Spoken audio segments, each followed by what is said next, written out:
Assalamualaikum warahmatullahi wabarakatuh. Saya Felix Xiao, dan pada saat ini kita ingin menjelaskan sedikit pemaparan tentang selfie, karena ini adalah menjadi sebuah tema yang cukup ramai dibicarakan oleh orang, dan banyak sekali orang-orang yang salah memahami tentang apa yang dibahas tentang selfie. Pertama-tama harus kita lihat bahwa selfie ini adalah sebuah teknik foto di mana orang-orang menggunakan dirinya sendiri untuk mengambil gambarnya sendiri, baik lewat tangannya sendiri ataupun lewat alat-alat yang lain. Maka proses pengambilan gambar inilah yang disebut dengan selfie.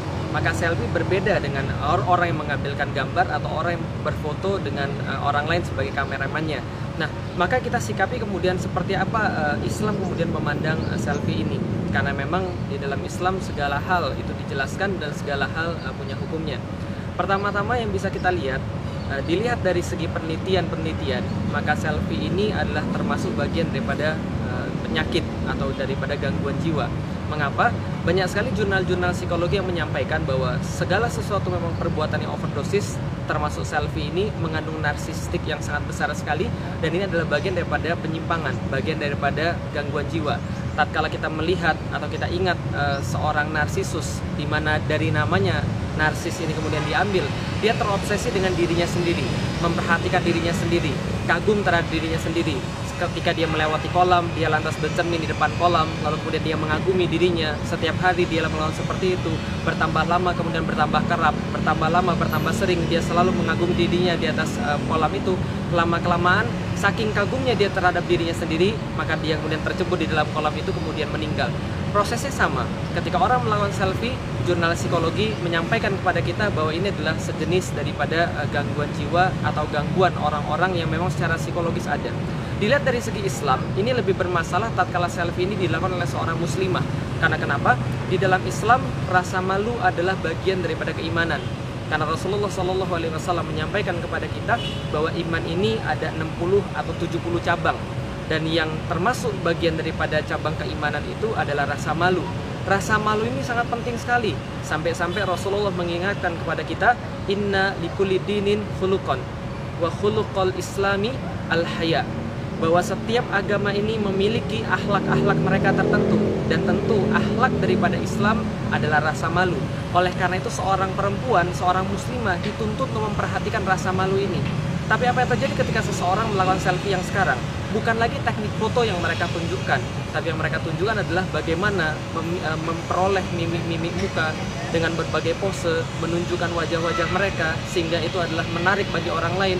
Mereka mati-matian membuat diri mereka merasa cantik atau dibilang cantik, mati-matian mereka tewas-tewasan cari perhatian agar kemudian mengundang like, mengundang komentar. Ini yang mereka inginkan.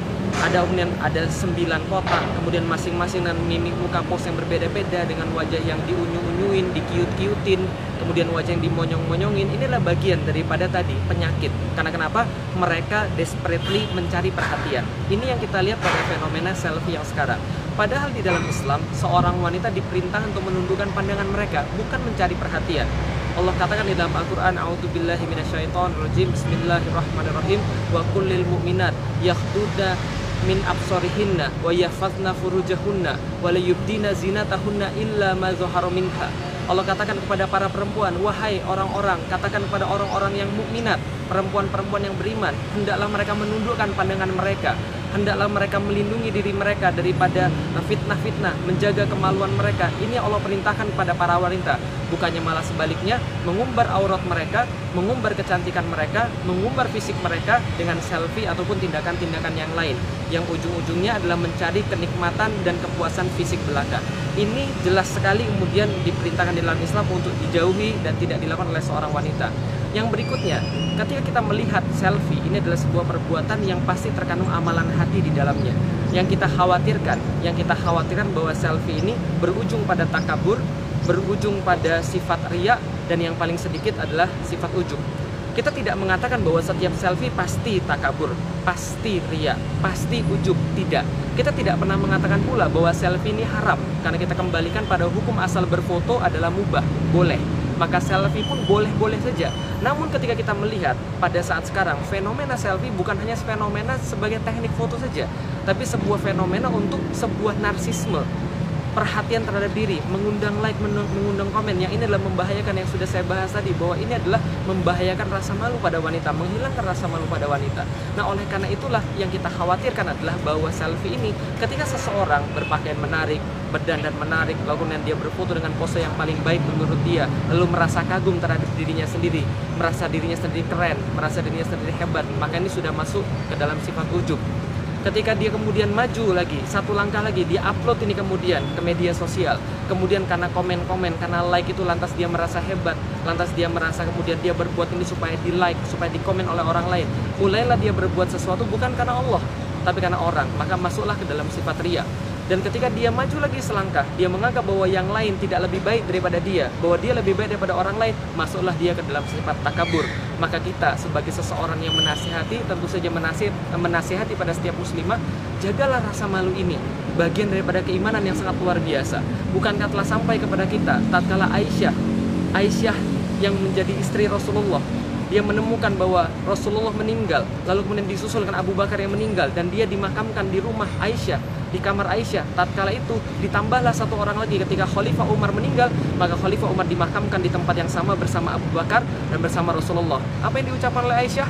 Demi Allah, tatkala aku masuk ke dalam kamarku, di situ berbaring bapakku Abu Bakar dan berbaring suamiku, yaitu adalah Rasulullah Muhammad SAW. Tapi semenjak Umar dimakamkan di tempat yang sama, maka aku menebalkan kainku karena malu kepada Umar, malu kepada mayit. Maka layakkah sebagai muslimah kita kemudian tidak menjaga rasa malu ini, kemudian kita umbar kemana-mana demi kemudian perhatian daripada orang, kagum terhadap pribadi, yang harusnya justru kita jaga agar jangan sampai amalan hati yang tidak baik ini justru menghiasi diri kita. Yang terakhir, marilah saya sampaikan hadis daripada riwayat Hakim, bahwa Rasulullah SAW bersabda bahwa malu dan iman ini senantiasa bersama. Ketika satu sudah hilang, maka hilanglah yang lainnya. Karena itulah ketika iman hilang, malu pun hilang. Ketika malu hilang, maka iman pun hilang. Dan Rasulullah SAW bersabda lagi dalam hadis riwayat Ahmad, sesungguhnya malu adalah bagian daripada iman, dan iman letaknya adalah di surga.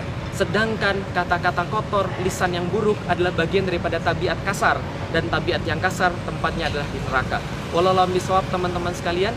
Ini adalah nasihat daripada seorang muslim pada muslim yang lainnya, bukanlah sebuah pernyataan akan haramnya sesuatu dan halalnya sesuatu. Tidak layak kita berfatwa sementara ilmu kita masih rendah. Tidak, ini hanyalah nasihat daripada seorang muslim pada muslim yang lainnya, terutama bagi diri saya sendiri, terutama bagi diri saya pribadi yang sedang merekam ini untuk Anda semua. Tapi saya juga tidak mengerti, saya juga tidak bisa menjamin apakah saya ikhlas 100%, apakah ada ujub, apakah ada riya, apakah ada takabur. Tapi saya berlindung pada Allah Subhanahu wa Ta'ala, dan mudah-mudahan teman-teman sekalian juga memperhatikan ini supaya kita juga menjadi seorang muslim yang sejati, menjadi seorang muslim yang sempurna. Karena innamal a'malu binniyat, sebuah amal tergantung pada niatnya. Mari kita kemudi niat kita dengan yang baik, dan mudah-mudahan berakhir pada yang baik. Terima kasih. Assalamualaikum warahmatullahi wabarakatuh.